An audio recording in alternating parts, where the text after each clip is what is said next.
بسم اللہ الرحمن الرحیم۔ شاہ ولی اللہ اور ان کا فلسفہ، یعنی امام ولی اللہ کی حکمت کا اجمالی تعارف از حضرت مولانا عبید اللہ سندھی۔ ترتیب و تدوین پروفیسر محمد سرور، سابق استاذ جامعہ ملیہ اسلامیہ دہلی، سندھ ساگر اکیڈمی لاہور۔ بآواز قیام الدین۔ باب سوم، قرآن مجید، مطالب قرآنی کی عمومیت۔ جہاں تک اصول دین کا تعلق ہے، ہمارے فقہا نے بے شک اصول فقہ میں قرآن عظیم کو پہلے درجے پر رکھا تھا، لیکن عملاً وہ قرآنی مطالب کی بحث و تمحیص میں آیات احکام سے آگے نہ بڑھتے تھے، اور ان کی ساری کوشش اس امر تک محدود رہتی تھی کہ قرآن کے صرف اوامر و نواہی پر بحثیں کریں۔ قرآن حکیم کو محض ان محدود معنوں میں قابل عمل سمجھنے کا نتیجہ یہ نکلا کہ عام علماء نے تمام قرآن کو سمجھنا ضروری نہ جانا، اور آخر کار ہوا یہ کہ قرآن کی تفسیر واعظوں اور قصہ گو افسانہ طراز لوگوں کے ہاتھ آ گئی اور فقہ کا اس میں دخل نہ رہا۔ گو ائمہ فقہ نے اصول فقہ میں بالاتفاق اس امر کی صراحت کی ہے کہ اگر قرآن عظیم کی کوئی آیت بلفظ عموم نازل ہوئی ہو اور مفسرین اس کے شان نزول کے متعلق کوئی خاص واقعہ ذکر کرتے ہوں، لیکن قرآنی مطالب کی تشریح میں عمومیت ہی مد نظر رہے گی، اور کسی خاص شخص یا واقعے سے اس آیت کو مخصوص کر دینا محل اعتبار نہ ہوگا۔ عجیب بات یہ ہے کہ اس قاعدے پر تو سب کا اتفاق ہے، لیکن ہمارے مفسرین کا یہ حال ہے کہ آپ جس تفسیر کو اٹھا کر دیکھیں گے، ہر آیت کے متعلق ایک جزئی واقعہ مذکور ہوگا۔ مثلا یہ آیت ابو جہل کے حق میں ہے، یہ آیت عبداللہ ابن ابی منافق کے بارے میں نازل ہوئی، یہ حضرت ابوبکر صدیق رضی اللہ عنہ کی فضیلت میں اتری، اس آیت میں اہل بیت کے فضائل کا بیان ہے۔ غرض کہ قرآن کی آیات کو مخصوص اشخاص اور واقعات سے مختص کر دینے کا نتیجہ یہ نکلا ہے کہ آپ اساتذہ اور طلباء کو انہی جزئی چیزوں میں غور کرتا ہوا پائیں گے۔ قرآن عظیم کو عملاً آیات احکام تک محدود کر دینے، نیز اس کی آیات کو عمومی مطالب کے بجائے جزئی واقعات سے مختص کرنے کا اثر یہ ہوا کہ قرآن بحیثیت مجموعی مسلمانوں کی زندگی میں مؤثر نہ رہا۔ چاہیے تو یہ تھا کہ وہ ہماری تمام عملی سرگرمیوں میں مشعل ہدایت بنتا، لیکن ہوا یہ کہ وہ محض پڑھنے پڑھانے تک محدود ہو کر رہ گیا۔ شاہ صاحب نے الفوظ الکبیر کی ابتدا میں اس غلطی کو نہایت وضاحت سے بیان کیا ہے۔ چنانچہ آیات احکام کے سلسلے میں شاہ صاحب فرماتے ہیں کہ اجتماعی طور پر عام بنی نوع انسان میں جو بد اخلاقیاں اور بدعمالیاں ظہور پذیر ہوتی رہتی ہیں، ان آیات کا سبب نزول ان کو سمجھنا چاہیے۔ یہاں کسی زمانے اور قوم کی تخصیص نہیں، عرب ہوں یا عجم، آج کا زمانہ ہو یا کوئی پہلے کا گزرا ہوا دور، جہاں بھی یہ خرابیاں پیدا ہوں گی، قرآن کی ان آیات کا انطباق ان پر ہوگا۔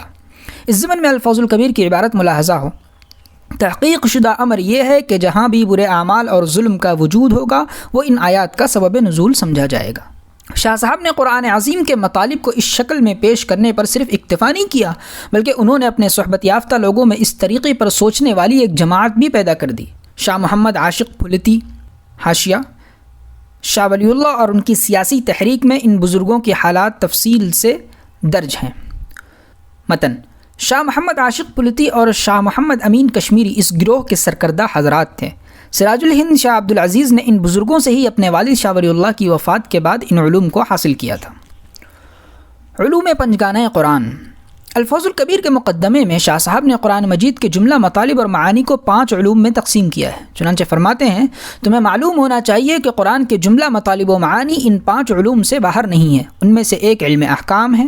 اس سے اس امر کا تعین ہوتا ہے کہ عبادات، عام معاملات، گھر کے نظم و نسق اور شہروں کی سیاست اور کارگزاری میں کون سی چیز واجب ہے، کون سی مندوب اور مباح ہے، اور کون سی مکروہ اور حرام ہے۔ اس علم کی تفصیلات پر بحث کرنا فقیہ کا کام ہے۔ علوم پنجگانہ قرآنی میں سے دوسرا علم بحث و مناظرہ کا ہے۔ اس میں 4 گمراہ فرقوں کے ساتھ استدلال کیا گیا ہے۔ یہ 4 فرقے یہود، نصارہ، مشرکین اور منافقین کے ہیں۔ اس علم پر بحث کرنا علم کلام سے متعلق ہے۔ تیسرا علم تذکیر بآلاء اللہ ہے۔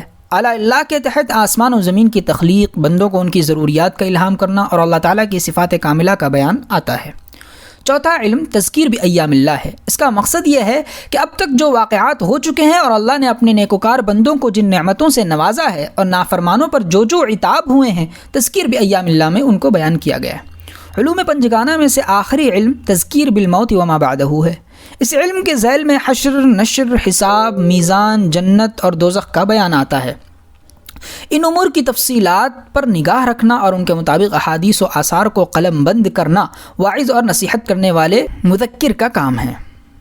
علم احکام کے سلسلے میں شاہ صاحب نے رائج الوقت غلطیوں کی جس طرح اصلاح کی اس کا اشارتاً پہلی فصل میں ذکر ہو چکا ہے۔ اب تذکیر بآلاء اللہ، تذکیر بایام اللہ اور تذکیر بالموت وما بعدہ کا ذکر سنیے۔ ذکر و تذکیر۔ قرآن مجید میں بار بار انبیاء کے قصے مذکور ہیں، انسان انہیں پڑھتے پڑھتے اکتا سا جاتا ہے۔ شاہ صاحب نے تمام کتب الہیہ کے اس طرح کے مضامین کے لیے 3 اصول مقرر کیے ہیں، چنانچہ اگر اصولوں کے پیش نظر قرآنی قصص کو پڑھا جائے تو یہ قصے اعلیٰ روحانیت پیدا کرنے کا ذریعہ بن جاتے ہیں۔ قرآنی قصص سے دراصل مقصود بنی نوع انسان کو ذکر و تذکیر کے ذریعے راہ راست پر لانا ہے۔ قرآن شریف سے صاف ظاہر ہوتا ہے کہ وہ ذکر یعنی مطلق تذکیر کے لیے نازل ہوا ہے، چنانچہ اللہ تعالیٰ فرماتا ہے وَلَقَدْ يَسَّرْنَا الْقُرْآنَ لِلذِّكْرِ فَهَلْ مِن مُدَّكِرٍ۔ غلطی یہ ہوئی کہ لوگوں نے ان قصوں کو محض کہانیاں سمجھ لیا، کسی نے تذکیر کے خیال سے ان پر مطلق غور نہ کیا، عام واعظ اور قصہ گو محفل کی دلچسپیوں کی خاطر ان آیات میں حسب مرضی تصرف بھی کرتے رہے۔ اس طرح انہوں نے قرآن کے قصوں کو بازیچہ اطفال بنا لیا۔ شاہ ولی اللہ صاحب نے ان تمام قصوں کو حسب ذیل 3 اصولوں کے ماتحت ترتیب دی ہے۔ ان کا کہنا ہے کہ قرآن کریم ان قصوں کے ذریعے اعلیٰ اللہ، ایام اللہ اور موت وما بعدہ کا بار بار ذکر کر کے انسانوں کو گمراہیوں سے بچنے اور راستی پر چلنے کی تلقین کرتا ہے۔ ان قصوں سے اس کا مقصود اصلی ان 3 باتوں کی تذکیر ہے۔ یہ واضح رہے کہ تذکیر بآلاء اللہ کے لیے مفسر کو ایک تو علوم طبعیات میں کافی مہارت ہونی چاہیے تاکہ وہ اعلیٰ اللہ کی تشریح کر سکے۔ شاہ صاحب نے اپنی تصنیف سطاعات میں تصریح کی ہے کہ حکمت طبعیہ کو قرآن عظیم نے اعلیٰ اللہ کی تذکیر میں پیش کیا ہے۔ تذکیر بایام اللہ کو فقط ایک مؤرخ اور فلسفہ تاریخ کا ماہر ہی اچھی طرح سمجھ اور سمجھا سکتا ہے۔ قرآن نے بار بار جن قوموں کے عروج و زوال کا ذکر کیا ہے، ایک مؤرخ کا کام ہے کہ وہ بتائے کہ فلاں قوم کس طرح بڑھی تھی اور پھر کس طرح گری۔ قرآن میں تذکیر بآلاء اللہ اور تذکیر بایام اللہ کے بعد موت اور اس کے بعد ہونے والے واقعات کے ذریعے بنی نوع انسان کی تذکیر کی گئی ہے۔ قرآن کے نزدیک انسانی زندگی موت پر ختم نہیں ہوتی، اس پر تمام حنیفی ادیان یعنی یہودی، نصرانی اور مسلمانوں کا اتفاق ہے۔ صائبی ادیان میں سے سناتنی، بدھ مت والے اور ایرانی مجوسی جو تناسخ کے قائل ہیں وہ بھی موت پر زندگی کو ختم نہیں مانتے۔ اسی طرح آزاد طبع عقل مندوں کی جماعت میں سے بھی بہت بڑا حصہ انسانی زندگی کو موت پر ختم نہیں کرتا، البتہ ادنا طبع کے چند بلحوث یہ شور مچاتے رہتے ہیں کہ موت ہی انسانی زندگی کا اختتام ہے اور ان سے عوام بھی متاثر ہوئے بغیر نہیں رہ سکتے۔ اس غفلت سے انسان کو نکالنا، زندگی کے صحیح نصب العین اور مقصد سے اسے آگاہ کرنا اور اعمال زندگی کے ثمرات جو اس دنیا میں پیدا ہوتے ہیں یا وہ ثمرات جو موت کے بعد پیدا ہوں گے ان کو اسے ذہن نشین کرانا قرآن مجید کے مقاصد میں سے ایک اہم چیز ہے اور اسے تذکیر بالموت وما بعدہ کے ضمن میں پیش کیا گیا۔ تذکیر بالموت وما بعدہ کے حقائق کو سمجھنے کے لیے ضرورت ہے کہ انسان الہیات میں کافی درک رکھتا ہو اور علم الہیات کے عقلی پہلوؤں کے علاوہ موت اور اس کے بعد کی زندگی کے متعلق مختلف ادیان کے جو نظریات ہیں اسے ان پر بھی پورا عبور حاصل ہو۔ چنانچہ الہیات کا ایک ایسا فاضل ہی ایسے مسائل کو سمجھ سکتا اور دوسروں کو بھی سمجھا سکتا ہے۔ ہمارے ہاں تذکیر بالموت وما بعدہ کے مسئلے میں غلط تفسیر سے ایک پیچیدگی پیدا ہو گئی ہے جس نے مسلم مفکرین کے اذہان کو جامد بنا دیا ہے۔ موت کے بعد انسان کو کیا پیش آئے گا، اس امر پر غور کرنے سے پیشتر انسانی روح کو سمجھنا ازحد ضروری ہے۔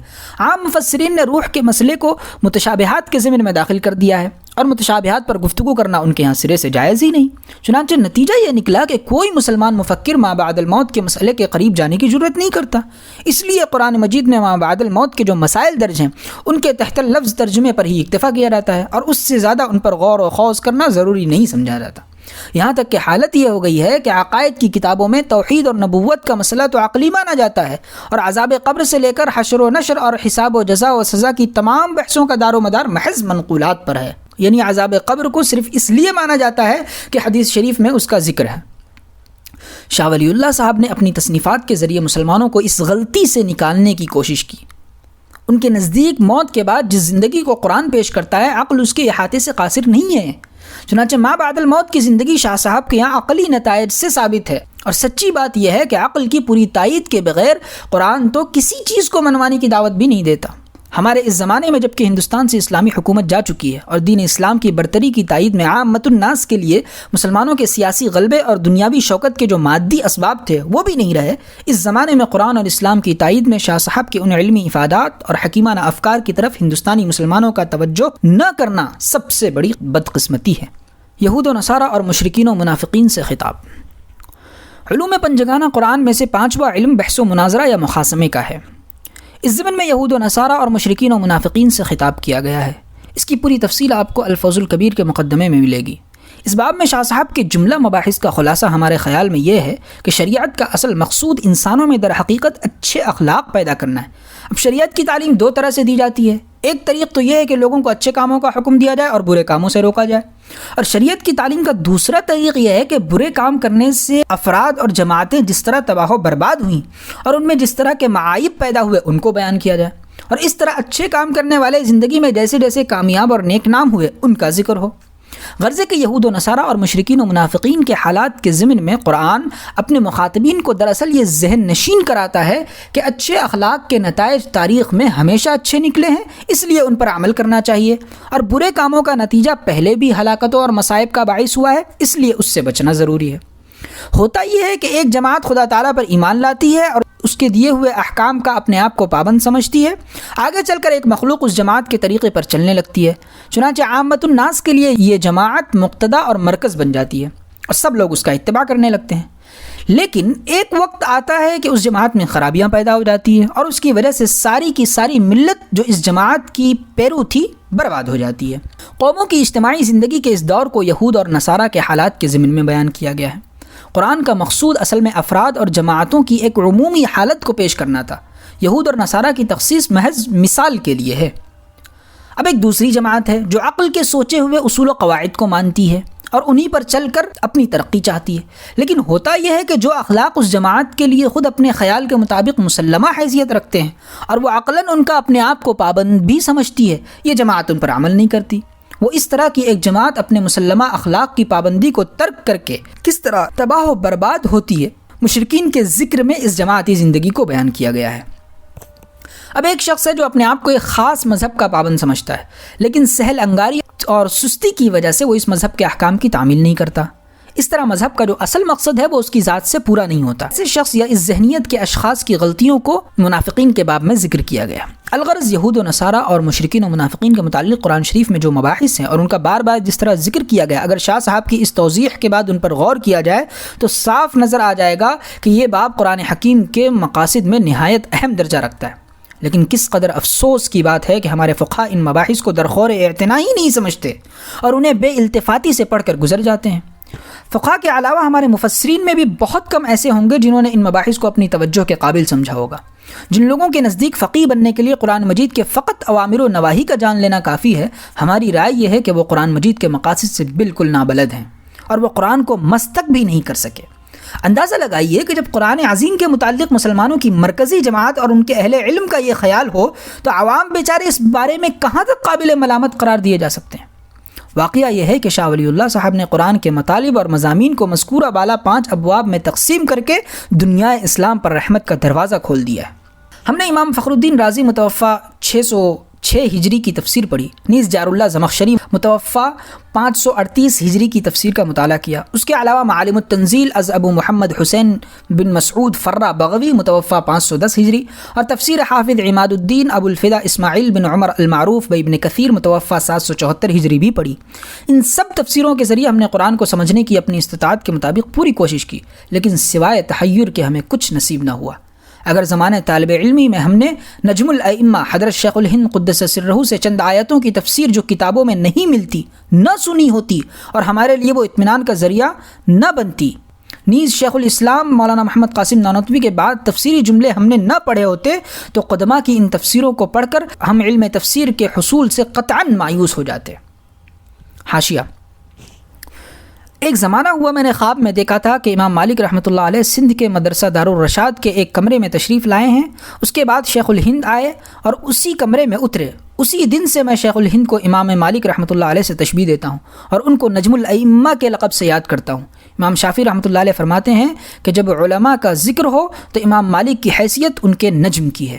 متن: بے شک ہم اس امر کا اعتراف کرتے ہیں کہ پہلے زمانے میں مسلمانوں نے انہی کتابوں کی مدد سے قرآن سمجھا تھا اور انہی اصول و قواعد پر انہوں نے اپنی اجتہاد کے مطابق قرآن کی حکومت قائم کی تھی، لیکن جہاں تک اس زمانے کا تعلق ہے ہمارے لیے اس قسم کی تفسیروں سے قرآن فہمی ناممکن ہے۔ مجھے یاد پڑتا ہے کہ تفسیر قرآن کے مطالعے کے سلسلے میں ایک دفعہ میں نے مولانا شیخ الہند قدس سرہ سے اصول تفسیر پر کچھ کتابیں مانگی تھی۔ آپ نے مجھے حافظ جلال الدین سیوطی متوفہ 911 ہجری کی الاتقان فی علوم القرآن مرحمت فرمائی۔ میں نے بڑی توجہ اور پوری کوشش سے ساری کتاب بارہا پڑھی، لیکن مجھے اس میں سوائے چند اوراق کے اور کوئی دلچسپ چیز نظر نہ آئی جسے علم تفسیر میں اصول کا درجہ دیا جا سکتا۔ یہ اس زمانے کا ذکر ہے کہ میں اصول فقہ پڑھ کر اور اس سے فارغ ہو کر اس موضوع پر ایک مستقل کتاب لکھ چکا تھا۔ حاشیہ: کتاب التمہید فی ائمۃ التجدید، مولانا کی غیر مطبوعہ کتاب کا مسودہ۔ اس میں لکھا ہوا ہے 1307 ہجری کا واقعہ یہ ہے کہ میں نے مراصد الوصول الی المقاصد الاصول کے نام سے ایک کتاب لکھی۔ اس میں نے مسلم الثبوت کی تلخیص کی تھی اور اس کے ساتھ تحریر ابن الحمام، شرح المختصر للعضد و شرح المسلم للشیخ نظام الدین لکھنوی و شرح بحر العلوم میں سے حسب پسند کچھ چیزوں کا اضافہ کر دیا تھا۔ کتاب لکھ کر میں نے حضرت شیخ الہند کی خدمت میں پیش کی۔ حضرت نے اسے بہت پسند فرمایا اور کئی بار مجھے اپنے لباس خاص سے سرفراز کیا۔ متن: انہی دنوں میں حضرت مولانا نے مجھ سے فرمایا تھا کہ اصول تفسیر کے متعلق شاہ ولی اللہ صاحب کا بھی ایک رسالہ الفوز الکبیر کے نام سے بے محل نہ ہوگا اگر میں یہاں شاہ ولی اللہ صاحب کے تصانیف اور ان کے افادات کے بارے میں مولانا شیخ الہند قدس سرہ کی ایک عادت مبارک کا ضمناً ذکر کر دوں۔ حضرت جانتے تھے کہ امام فخر الدین رازی اور علامہ تفتزانی مسعود ابن عمر متوفہ 791 ہجری کو طلبہ میں عام طور پر بڑی عزت کی نگاہ سے دیکھا جاتا ہے۔ ان نام بردہ حضرات کے مقابلے میں شاہ ولی اللہ اور شاہ عبدالعزیز کی بات سننے کے لیے طلبہ تیار نہیں ہوں گے۔ چنانچہ حضرت شیخ الہند کو اگر کسی مسئلے میں امام رازی یا علامہ تفتزانی کی تردید یا تغلیط مقصود ہوتی تو ان کی بات پیش کرنے کے بعد مبہم طور پر فرماتے کہ محققین کی رائے اس مسئلے میں یوں ہے۔ طلبہ سمجھتے کہ یہ محققین ان نامور حضرات سے کوئی بڑی ہستیاں ہوں گی۔ خود میرا اپنا یہ حال تھا کہ ایک لمبے عرصے کے بعد سمجھ سکا کہ محققین سے حضرت شیخ الہند کی مراد شیخ الاسلام مولانا محمد قاسم اور ان کے اساتذہ کرام اور مشائخ اعظام ہیں، جن کا سلسلہ شاہ ولی اللہ صاحب پر ختم ہوتا ہے۔ یہ بات تھی جس کی بنا پر آپ نے مجھے شروع میں اصول تفسیر کے مطالعے کے سلسلے میں الفوز الکبیر عطا نہ فرمائی تھی، بلکہ اس کا صرف ذکر کر دینا ہی کافی سمجھا تھا۔ مدرسہ دیوبند سے فارغ ہو کر جب میں سندھ پہنچا تو مجھے الفوز الکبیر کا نسخہ ملا۔ اس سے پہلے میں امام رازی کی تفسیر کا مطالعہ کر کے کافی پریشان ہو چکا تھا۔ الفوز الکبیر میرے ہاتھ آئی اور میں نے اس کی پہلی فصل ختم کی تو مجھے اطمینان ہو گیا کہ خدا نے چاہا تو مجھے علم تفسیر آ سکتا ہے۔ چنانچہ اس دن کے بعد آج کا دن ہے کہ قرآن حکیم سمجھنے کے سلسلے میں مجھے کبھی شاہ ولی اللہ صاحب کے مسلک سے باہر جانے کی ضرورت محسوس نہیں ہوئی۔ قرآن کا فارسی ترجمہ۔ ہم اوپر بیان کرائیں کہ شاہ ولی اللہ اور ان کے والد کے زمانے میں فقہاء اور مفسرین نے عوام مسلمانوں کی روزمرہ کی زندگی سے قرآنی تعلیمات کو بحیثیت مجموعی خارج کر دیا تھا۔ ضرورت تھی کہ قرآن شریف کو عامہ مسلمین کے ذہنوں کے قریب لایا جاتا تاکہ ان کی تربیت قرآن مجید کے اصولوں پر استوار ہو سکتی۔ چنانچہ اس سلسلے میں سب سے پہلے شاہ عبد الرحیم نے ادھر توجہ کی اور اس مقصد کو پورا کرنے کے لیے انہوں نے ایک بہت اچھا طریقہ اختیار کیا۔ اس سے پہلے علماء کا یہ دستور تھا کہ پہلے تو وہ قرآن شریف کو محض تلاوت کی خاطر پڑھا دیتے اور پھر اگر انہیں طالب علموں کو قرآن کے مطالب و معانی کی تعلیم دینا مقصود ہوتی تو جس فن سے خود انہیں دلچسپی ہوتی اس فن کے نقطہ نظر سے قرآن مجید کی جو تفسیر کی کتاب وہ مناسب جانتے طالب علموں کو پڑھاتے۔ اس کا لازمی نتیجہ یہ ہوتا تھا کہ طلباء کے نزدیک قرآن شریف صرف اسی فن کی ایک اعلیٰ کتاب بن جاتا اور اس سلسلے میں جو خیال اور تصورات استاذ کے ذہن میں پہلے سے موجود ہوتے تفسیر پڑھنے سے وہی باتیں طلباء کے ذہنوں میں نقش ہو جاتی بلکہ وہ اور راسخ ہو جاتی۔ اس کے خلاف شاہ عبد الرحیم نے یہ کیا کہ قرآن کے متن پر زیادہ زور دیا، لیکن بجائے اس کے کہ متن قرآن محض تلاوت کی غرض سے پڑھایا جاتا یا کسی خاص فن کی تحصیل کے لیے قرآن کے مطالب تفسیر کے ذریعے حل کرنے کی کوشش ہوتی، آپ یہ کرتے کہ قرآن کے متن کو شروع سے لے کر آخر تک بڑی تحقیق اور بصیرت کے ساتھ پڑھا دیتے۔ اس سے ان کا مقصد یہ تھا کہ طلباء کی قرآن کے جملہ مطالب اور معانی تک براہ راست رسائی ہو جائے اور وہ جان لیں کہ قرآن کا مجموعی طور پر کیا پیغام ہے۔ قرآن مجید کی تعلیم کے متعلق شاہ عبد الرحیم کے اس رجحان کا ذکر کرتے ہوئے شاہ ولی اللہ لکھتے ہیں، آپ کی عادت یہ تھی کہ اپنے اصحاب کے حلقے میں ہر روز قرآن مجید کے 2 یا 3 رکوع پڑھتے، اس پر بغایت تدبر کرتے اور ان کے معانی پر غور و خوض فرماتے۔ حاشیہ انفاس العارفین۔ متن۔ اسی سلسلے میں ایک دوسرے موقع پر تحریر کرتے ہیں، خدا تعالیٰ نے مجھ ضعیف پر جو بڑے بڑے الطاف کیے ہیں ان میں ایک یہ بھی ہے کہ مجھے چند بار والد بزرگوار سے تدبر معانی، شان نزول کے بیان اور تفاسیر میں مطالب کی تحقیق کے ساتھ قرآن عظیم پڑھنے کا موقع ملا۔ اس کی وجہ سے مجھ پر علم و عرفان کا ایک بڑا دروازہ کھل گیا۔ جزب لطیف۔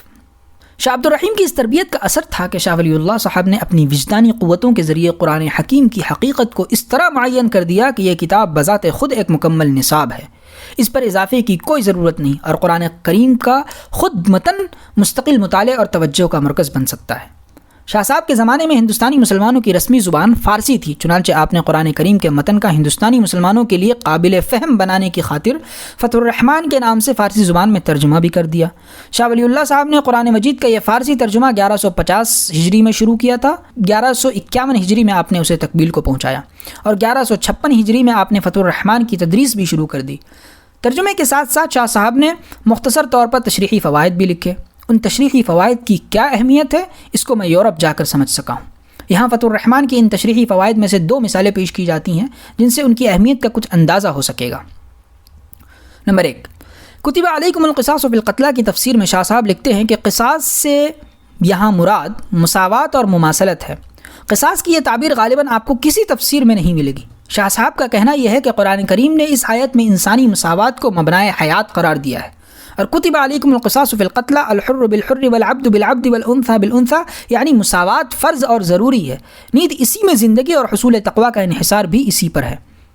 اور انسانی مساوات کو مبنائے حیات اور حصول تقویٰ کا ذریعہ قرار دینے کے بعد شاہ صاحب کے نزدیک قرآن حکیم نے اس آیت میں بنی نوع انسان کو 3 حصوں میں تقسیم کیا ہے۔ الف، خود اپنی قوم، یہ عبارت ہے الحر بالحر سے۔ با، اجنبی، قرآن نے اجنبی کو العبد بالعبد سے تعبیر کیا ہے۔ جیم، قوم کے 2 حصے ہوتے ہیں، ایک ذکر یعنی مرد اور دوسرا انثی یعنی عورت۔ الانثی بالانثی سے یہ مقصود ہے، مطلب یہ ہوا کہ تمام بنی نوع انسان برابر ہیں، خواہ وہ اپنی قوم کے ہوں یا دوسری قوم سے ہوں، یا وہ مرد ہوں یا عورت، غرض کہ بحیثیت انسان ان میں فرق نہیں ہونا چاہیے، اور یہ مساوات انسانی ہی اصل مبنائے حیات ہے۔ انسانی مساوات کے متعلق اس بنیادی چیز کی طرف جہاں تک میری نظر کام کر سکی ہے، ہمارے کسی صاحب فکر کی توجہ نہیں گئی۔ آج اس زمانے میں جب کہ ہم یورپ والوں سے اشتراک عمل کرنے پر مجبور ہیں، نیز یورپین نظریات کو ہمارے اپنے پڑھے لکھے طبقے بڑی عزت و عظمت سے دیکھتے ہیں، بلکہ وہ خود یورپی فکر کی درسگاہوں میں تعلیم پاتے ہیں اور انہی کے علوم کو وہ پڑھتے اور پڑھاتے ہیں۔ حاشیہ، ہم یورپ والوں سے اشتراک عمل کرنے پر مجبور ہیں۔ وہ ملک جن پر یورپ کا تسلط ہے، وہاں کے رہنے والوں کو تو جبراً و قہراً یورپ سے اشتراک کرنا ہی پڑتا ہے، لیکن وہ سلطنتیں جو آزاد ہیں اور سیاسی طور پر یورپ کے تابع نہیں، ان کی بھی حالت یہ ہے کہ یا تو وہ اپنی خوشی سے یورپ سے اشتراک کر رہی ہیں یا وہ مجبور ہیں کہ یورپ سے اشتراک کریں۔ متن، اس زمانے میں بہت کم اتفاق ہوتا ہے کہ مسلمانوں میں سے کسی حکیم کے افکار انسانی سوسائٹی کے بارے میں یورپ کے اہل نظر اور فلسفیوں کے مقابلے میں پیش کیے جا سکیں۔ اس کا نتیجہ یہ ہے کہ مسلمان نوجوان یورپی فکر اور مفکرین سے مرعوب ہو جاتے ہیں اور ان کے دماغوں پر کسی مسلمان حکیم کا اچھا اثر نہیں پڑتا، چنانچہ اس کی وجہ سے ان کی اپنی خودی گم ہو جاتی ہے۔ اب اگر عالمگیر اور اعلیٰ فکر کی اس طرح کی اساسی چیزیں قرآن حکیم میں سے مسلمان نوجوانوں کو سمجھا دی جائیں تو ان کے دل میں قرآن کے مطالعے کا شوق پیدا ہوگا، اور پھر وہ ہر اچھے عالم سے قرآنی تعلیمات کی تفصیلات معلوم کرنے کی طرف متوجہ ہوں گے۔ آگے چل کر اس کا اثر یہ ہوگا کہ ہماری نوجوان نسلیں اسلامی روح سے دور نہیں ہو سکیں گی۔ شاہ ولی اللہ صاحب نے اپنے فارسی ترجمہ قرآن فتح الرحمن کے تشریحی فوائد میں جن اعلیٰ مطالب اور بلند افکار کی طرف اشارہ کیا ہے، اس کی دوسری مثال سورہ رعد کی ان آخری آیات اولم یروا انا نأتی الارض ننقصها من اطرافها واللہ یحکم لا معقب لحکمہ واللہ سریع الحساب کے حاشیے پر ملتی ہے۔ مؤرخین عموماً رسول اللہ صلی اللہ علیہ وسلم کے مدنی عہد سے اسلامی ریاست کی ابتدا مانتے ہیں۔ ان کے نزدیک مکے میں مسلمانوں کی جماعتی زندگی کی کوئی باقاعدہ سیاسی حیثیت نہ تھی۔ یہی وجہ ہے کہ وہ رعد کی باقی تمام صورت کو تو مکی مانتے ہیں، لیکن اس آیت کو مکی کے بجائے مدنی قرار دیتے ہیں۔ اس کے برخلاف شاہ ولی اللہ صاحب اس آیت کی تشریح میں لکھتے ہیں، مطلب یہ ہے کہ روز بروز اسلام کی شوکت سرزمین عرب میں ترقی پذیر تھی، اور اس کی وجہ سے دارالحرب کا اثر و اقتدار کم ہو جاتا تھا۔ عام مفسرین نے اس آیت کو مدنی قرار دیا ہے، لیکن مترجم کے نزدیک ضروری نہیں کہ یہ آیت مدنی ہو۔ دارالحرب کے اثر و اقتدار کے کم ہونے کا مطلب یہ ہے کہ مدینے کی طرف ہجرت کرنے سے پہلے اسلم، غفار، جہینہ، مزینہ اور یمن کے بعد دوسرے قبائل مسلمان ہو رہے تھے، یعنی کفار کی حکومت کا دائرہ کم ہو رہا تھا اور مسلمانوں کی حکومت روز بروز ترقی پر تھی۔ شاہ صاحب کے اس تشریحی فائدے کا خلاصہ یہ ہے کہ مکہ ہی میں مسلمانوں کی حکومت تشکیل پا چکی تھی، لیکن یہ حکومت عدم تشدد کی پابند تھی اور ابھی اسے لڑنے بھیڑنے کی اجازت نہیں ملی تھی، چنانچہ اسلامی ریاست کا یہ پہلا دور تھا۔ ہجرت کے بعد مدینہ میں مسلمانوں کی نئی ریاست نئے سرے سے ظہور پذیر نہیں ہوتی، بلکہ وہ اسی مکی ریاست کا اگلا قدم تھا۔ بے شک مدنی ریاست اب عدم تشدد کی پابند نہ رہی تھی۔ اس بیان کی مزید تفصیل شاہ صاحب کی دوسری کتاب فیوز الحرمین میں ملتی ہے۔ شاہ صاحب سلطنت یعنی خلافت کی تشکیل کو 2 دوروں میں تقسیم کرتے ہیں۔ پہلے دور کو آپ خلافت باطنہ سے تعبیر کرتے ہیں، آج کی اصطلاحی زبان میں ہم اسے پارٹی کا دور کہیں گے۔ در حقیقت پارٹی ایک مستقل حکومت کی قائم مقام ہوتی ہے۔ گو وہ اپنے مسلک میں ایک حد تک اور خاص حالات کے ماتحت عدم تشدد کی پابند رہتی ہے۔ خلافت یا سلطنت کے دوسرے دور کو شاہ صاحب نے خلافت ظاہرہ سے تعبیر کیا ہے۔ اگر ہم سورہ رعد کی ان آیات کی اس حکمت کو سمجھ لیں تو اس زمانے میں، صرف اس زمانے میں کیا بلکہ ہر زمانے میں جس طرح سیاسی نظام بنتے ہیں اور پارٹی پالیٹکس جن اصول اور مبادی پر چلائی جاتی ہے، یہ سب باتیں ہمارے سامنے روشن ہو جائیں اور ہم سیاسی زندگی کی اس اہم اساس کو جان لیں۔ یہ امر مخفی نہ رہے کہ ظاہری سلطنت اور حکومت کی اساس ابتدا میں پارٹی ہی ہوتی ہے، اور یہ پارٹی بھی ایک طرح کی حکومت ہے۔ قرآن دراصل ایک نظام کی دعوت دیتا تھا۔ اس نظام کو قائم کرنے کے لیے جو پارٹی معرض وجود میں آئی تھی اس کا نام حزب اللہ تھا۔ مکہ میں حزب اللہ کی حکومت تشکیل ہو چکی تھی۔ مدینہ میں یہی حزب اللہ تھی جس نے بعد میں خلافت ظاہرہ کی بنیاد رکھی۔ شاہ ولی اللہ صاحب کی کتابیں اگر غور سے پڑھی جائیں تو انسان میں سیاسی مسائل سمجھنے کی پوری صلاحیت پیدا ہو جاتی ہے۔ اس کے بعد یورپ کی موجودہ ترقی ہمارے لیے کوئی نئی چیز نہیں رہتی، اور ہم آج کل کے علمی اور سیاسی مسائل بھی بآسانی سمجھنے کے قابل ہو جاتے ہیں۔ لیکن افسوس تو یہ ہے کہ ہم نے ادھر توجہ نہ کی۔ اپنے غفلت شعار بادشاہوں اور امیروں کی سستی کا برا نتیجہ ہے جو ہم آج بھگت رہے ہیں۔ واقعہ یہ ہے کہ ہمارا مذہب اگر قرآن سے ماخوذ ہے اور قرآن اللہ تعالیٰ کے دیے ہوئے نظام کو ہی اس دنیا میں نافذ کرنا چاہتا ہے تو کیسے ممکن ہے کہ ہم دنیا کے مقابلے میں پسپا ہو سکتے ہیں؟ لیکن یہ ماننا پڑے گا کہ ہمیں یا زیادہ واضح الفاظ میں ہمارے بادشاہوں کو واقعی شکست ہو چکی ہے۔ اب اگر ہم نے ان بادشاہوں کی شکست خوردہ باقی ماندہ میراث کو اسلام سمجھ لیا تو میری رائے یہ ہے کہ ہمیں اس اسلام کو پوری شکست مان لینی چاہیے۔ جب تک ہم نے اپنی اس شکست کا اعتراف نہ کیا، ہماری نئی نسلوں کے ذہن اسلام کی صحیح اور حقیقی تعلیم کے متعلق کبھی صاف نہیں ہوں گے اور وہ طرح طرح کے توہمات میں برابر الجھے رہیں گے۔ ضرورت اس امر کی ہے کہ ہم بادشاہوں کے اسلام کی کلی شکست کو تسلیم کر لیں تاکہ نئی نسل کو نئے سرے سے کام کرنے کی ہمت پیدا ہو۔ دانشمندی اور دیانتداری کا تقاضا یہ ہے کہ ہم غلط اصولوں کی تصحیح میں نئی نسل کے دماغوں کو الجھانا چھوڑ دیں۔ میرے نزدیک قرآن کے مطالب اور مقاصد سمجھنے کی خاطر ایک ہندوستانی مسلمان کے لیے قرآن عظیم کا یہ ترجمہ جو شاہ صاحب نے فتح الرحمن کے نام سے کیا ہے تمام تفسیروں سے بہتر کتاب ہے۔ قرآن کے ہر طالب علم کو چاہیے کہ اس ترجمے کو ازبر کرنے کے بعد دوسری تفاسیر پڑھے، پھر کہیں وہ اس قابل ہوگا کہ ان تفسیروں سے استفادہ کر سکے۔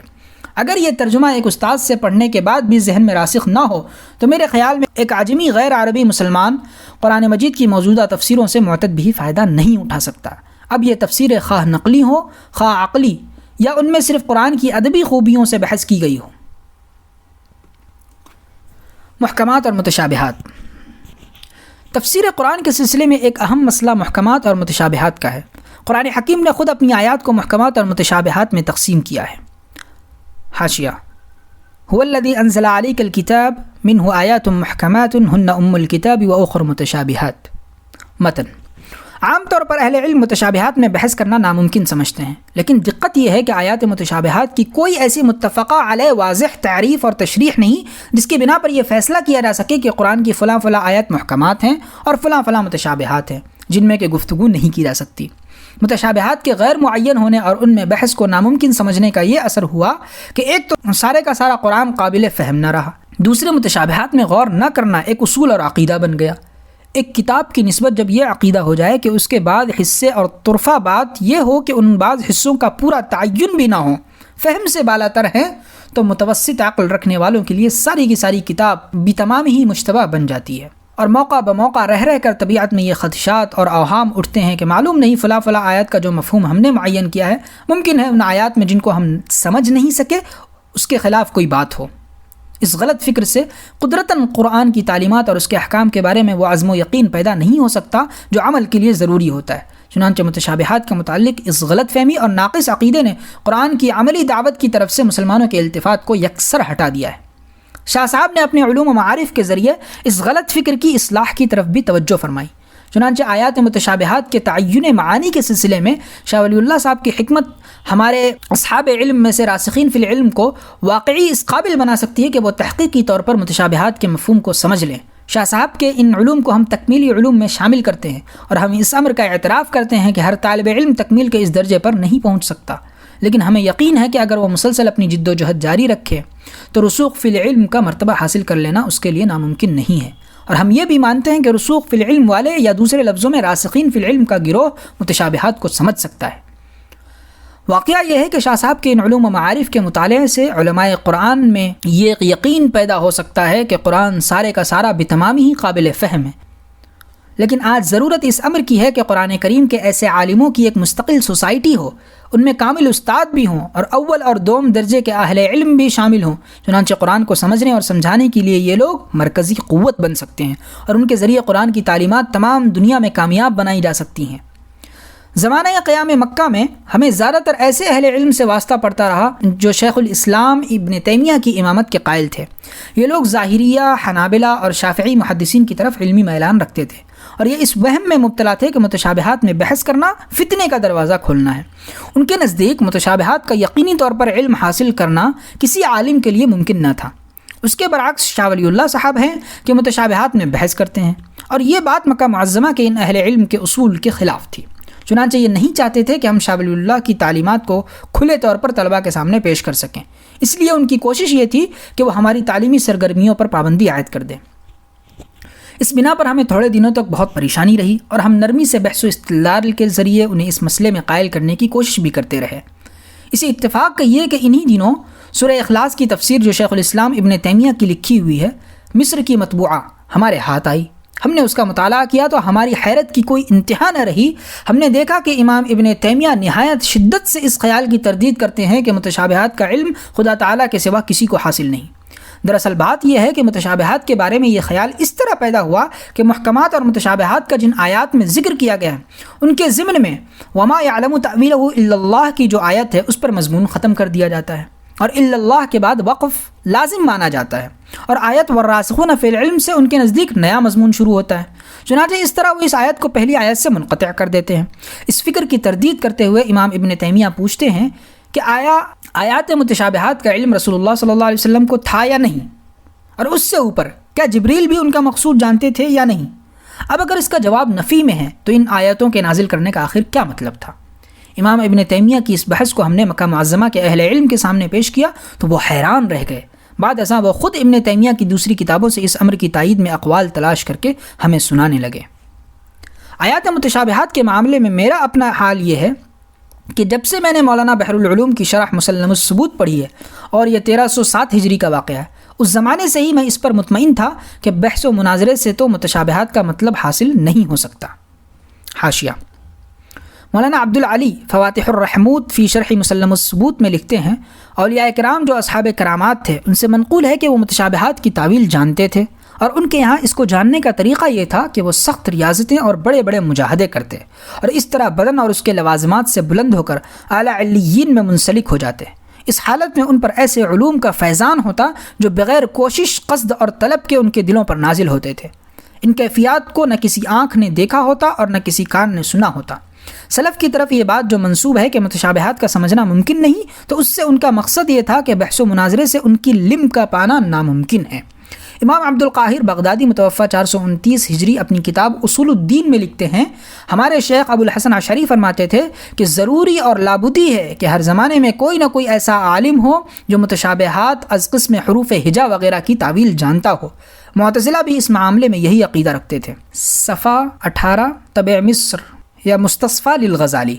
متن: البتہ اللہ تعالیٰ اس امت کے کامل افراد کو وہبی طریقے سے یہ علم عطا کرتا رہتا ہے۔ اس کے بعد کافی زمانہ گزر گیا تھا کہ خواجہ محمد معصوم سرہندی العروۃ الوثقی متوفی 1070 ہجری کے مکتوبات پڑھنے کا موقع ملا۔ خواجہ صاحب لکھتے ہیں کہ حضرت امام ربانی وہبی طریقے سے متشابہات کی تعویل پر قادر ہونے کو صحیح مانتے تھے۔ خواجہ صاحب کا بیان ہے کہ حروف مقطعات کی تفسیر سمجھانے میں انہوں نے اتنی احتیاط برتی کہ تاکید کر دی کہ اس مجلس میں سوائے خواجہ محمد معصوم کے کوئی دوسرا حاضر نہ ہو۔ متشابہات کی تعویل و تفسیر کے معاملے میں یہ تھے میرے اساسی خیالات۔ بعد میں شاہ ولی اللہ کی حکمت نے میرے اس فکر کی تکمیل کر دی، اور اس کی برکت سے میں اس قابل ہو سکا کہ قرآن کے مطالب اور مفاہیم کو پورے اطمینان سے سمجھ سکوں۔ میری رائے میں شاہ ولی اللہ صاحب کا تفسیر قرآن کے اس فن کو تعلیم و تلقین کے ذریعے اپنی خاص جماعت میں عام کر دینا اسلامی تاریخ کے اس دوسرے 1000 سال میں ایک بہت بڑی نعمت ہے۔ شاہ صاحب کے اتباع میں سے مولانا اسماعیل شہید اور ان کے بعد مولانا محمد قاسم اس فن میں ایک مستقل حیثیت کے مالک تھے، یعنی وہ اپنے زمانے کے اہل علم کو ان کی خاص اصطلاحات کے مطابق اس معاملے میں مطمئن کر سکتے تھے۔ قرآن حکیم کے ان دقیق مباحث میں سے ایک مسئلہ تقدیر بھی ہے۔ شاہ ولی اللہ صاحب نے حجت اللہ البالغہ میں اس مسئلے پر سیر حاصل بحث کی ہے۔ میری سمجھ میں نہیں آتا کہ جو شخص تقدیر کے مسئلے کو حجت اللہ البالغہ کے اصول پر حل نہیں کر سکتا، وہ ولی اللہ حکمت سے کیا فائدہ اٹھا سکتا ہے۔ مولانا محمد قاسم نے بھی تقدیر کے مسئلے کو بیان کیا ہے اور اس میں ان کو بھی وہی شان ہے جو شاہ صاحب کی ہے۔ ہاں، فرق یہ ہے کہ شاہ صاحب تو صرف اپنے متبعین کو بات سمجھاتے ہیں اور مولانا محمد قاسم ہے کہ ایک عیسائی اور ایک آریہ سماجی کو بھی یہ مسئلہ سمجھا سکتے ہیں۔ لیکن اس کے برعکس آج کل کے لوگ جو خاص اصطلاحات کے پابند ہیں، انہی اصطلاحات میں وہ سوچنے اور پڑھنے پڑھانے کے عادی ہو چکے ہیں اور ان سے باہر نکلنا ان کے لیے ناممکن ہے۔ اتفاق یہ ہے کہ ہمارے مدارس اور مکاتب ان جیسے لوگوں ہی سے بھرے پڑے ہیں، اور ان کا حال یہ ہے کہ جن اصلاحات میں یہ مسائل پر غور کرتے ہیں، کسی راسخ فی العلم کے لیے اس طرح کرنا جائز نہیں ہو سکتا۔ اپنے ہاں کے اہل علم کی اس حالت کو دیکھ کر میں نہیں سمجھ سکتا کہ وہ اس زمانے میں اسلام کے لیے کس قدر مفید ہو سکتے ہیں۔ جس علمی ماحول میں میری تربیت ہوئی ہے، اس کا اثر یہ ہے کہ میں اس قسم کے دقیق مباحث اور غوامض میں خود رائے پسند نہیں کرتا، لیکن میں اس بات کو بھی ایک طالب علم کی شان سے دور جانتا ہوں کہ وہ کسی راسخین فی العلم جماعت سے تعلق پیدا نہ کرے اور ہر وقت ان مسائل کے متعلق پریشان دماغی میں مبتلا رہے۔ راسخین فی العلم۔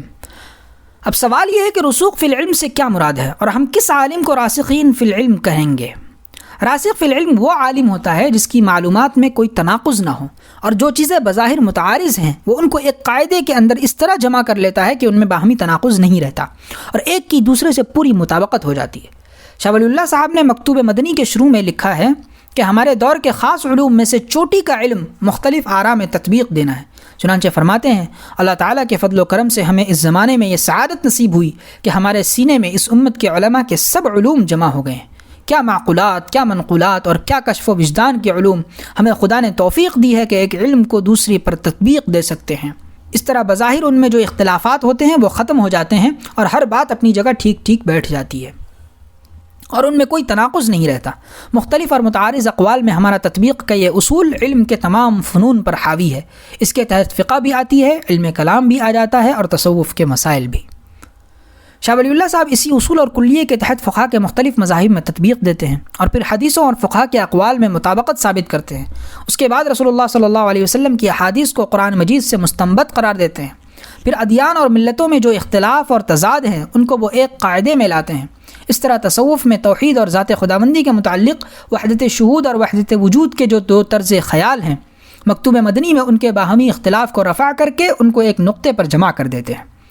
شاہ ولی اللہ کے بعد ان کے اتباع میں سے شاہ رفیع الدین صاحب متوفی 1249 ہجری نے اپنی کتاب تکمیل الاذہان میں تطبیق آراء کے اس علم کو ایک مستقل فن بنا دیا۔ اس طرح مولانا محمد اسماعیل شہید اوقات میں تصوف کے ان دو نظریات وجودیہ ورائیہ اور شہودیہ ذلیہ میں تطبیق کی سعی کرتے ہیں۔ مولانا محمد قاسم العلوم میں راسخین فی العلوم کے درمیان اختلاف کو سرے سے تسلیم ہی نہیں کرتے۔ وہ لکھتے ہیں کہ جیسے دو سلیم الحواس شخص ایک چیز کے دیکھنے سننے میں مختلف نہیں ہو سکتے، اسی طرح دو راسخ فی العلم عالم کسی عقلی اور وجدانی مسئلے میں بھی کبھی مختلف نہیں ہوتے۔ بظاہر اگر ان میں اختلاف نظر آتا ہے تو وہ اختلاف فقط صوری ہوتا ہے، البتہ جہاں تک اصل مقصد کا تعلق ہے وہ ایک دوسرے سے مختلف نہیں ہوتا۔